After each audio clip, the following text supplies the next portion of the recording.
You have 9 seconds to like, subscribe to the channel.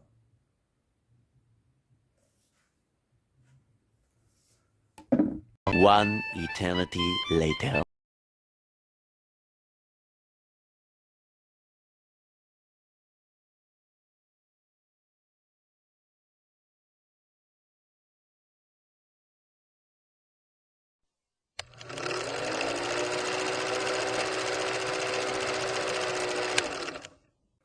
The Equalizer tree stars Denzel Washington and Dakota Fanning in their acting reunion almost since Man on Fire, which was nearly 20 years ago.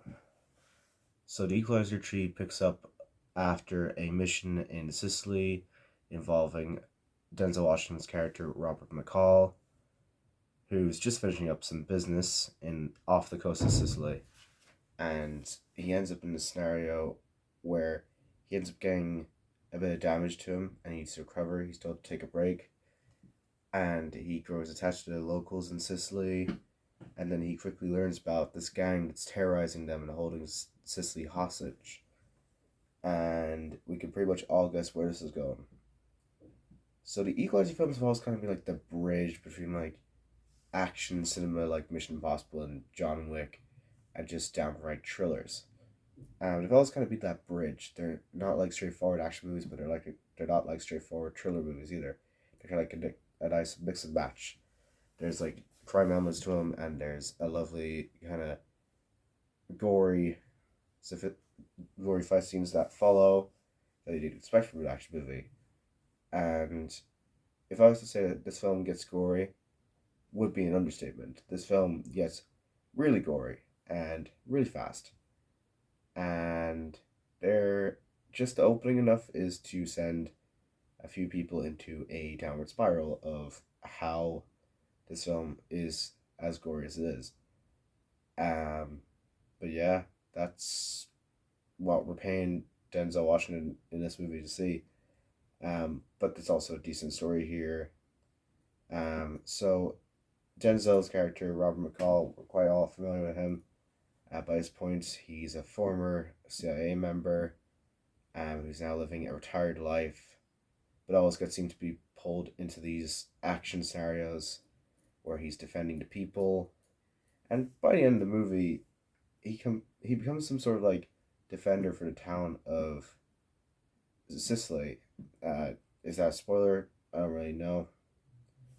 Um, but if we're talking performances, Denzel Washington may have just given his best in the Equalizer series.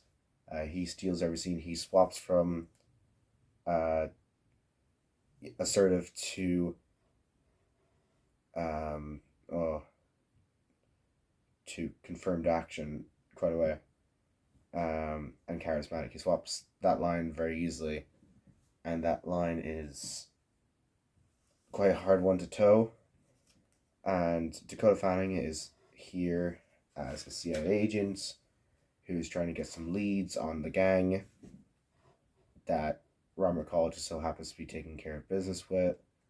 And they have a nice little few scenes where they're bantering back and forward, and it's a nice reunion. But this is still Denzel's film. This is Robert McCall's movie. So most of the attention is on him. And this film did something that I don't expect action films to do nowadays.